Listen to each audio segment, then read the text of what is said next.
happy Halloween. How to dress well, love remains. Hello, my needle drops. Anthony Fantano here, internet's busiest music nerd, and it's time to dish out some more unadulterated opinion on a new album review. How to Dress Well's Love Remains. This LP has seriously been ravaging the comment section on a lot of my videos. It's been requested by people like .d53, Hysterics,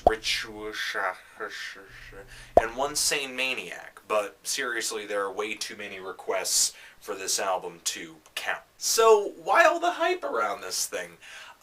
It did get a glowing review from Pitchfork, it did get pimped out by some experimental music blogs, and the general consensus around this album is that it's unlike anything else you'll stumble upon this year, and I could hang with that last statement. This thing most definitely is unlike anything I've heard in 2010, but I wouldn't say How to Dress Well is completely coming out of left field. Ooh, totally unpredictable.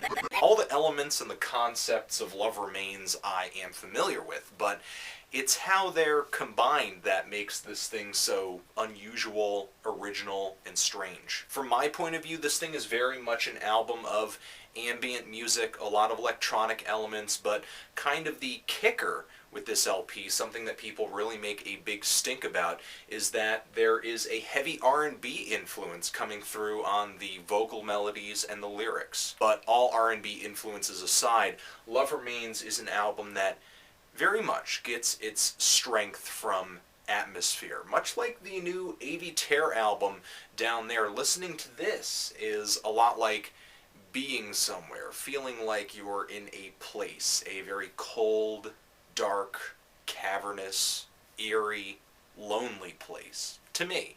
And what are the sounds that create this atmosphere?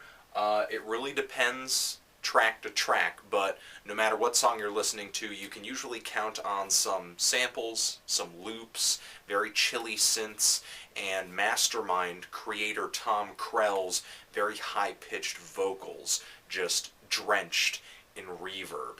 To me, it kind of sounds like if Lustmord collaborated with Woods on some cover songs of obscure R&B jams from the 80s and 90s. To me, it's an interesting take on a style of music that just isn't championed all that too often in the indie sphere. My main gripe with Love Remains, though, and I know everybody's going to be disappointed to hear this who loves this album, but the lo-fi recording destroys this album for me.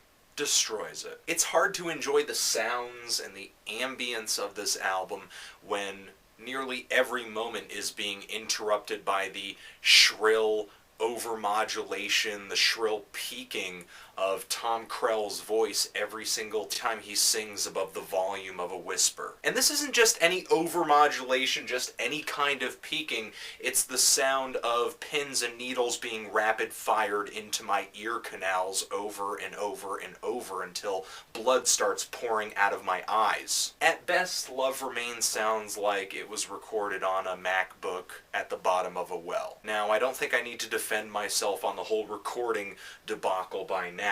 There are plenty of albums that I love that ride the lo-fi lightning. What makes this LP the exception, though, is it's not like the songwriting is so standout that it makes listening past the lo-fi worth it. And that's not necessarily because Tom Krell can't write a song, but like I said earlier, this LP isn't really about songs. It's not about the catchy hooks. It's not about the sweet melodic guitar licks. It's about atmosphere. And I hear the fidelity of this album destroying that atmosphere that I'm trying to partake in. I felt like a majority of the time I was not enjoying what I was actually listening to, but kind of imagining how much I would like it if it were recorded well. I'm feeling a strong 3 to a light 4 on this LP, but you guys know that's just opinion, nothing that you need to take seriously if you enjoy this album. If you're enjoying it, enjoy it. Let me know in the comments below what you think I should review next, be it an album or a track, and that's it. Thanks for watching, guys, and I hope everybody's doing well. Hope everyone's having a good autumn. Anthony Fantano, How to Dress Well, Love Remains, Forever.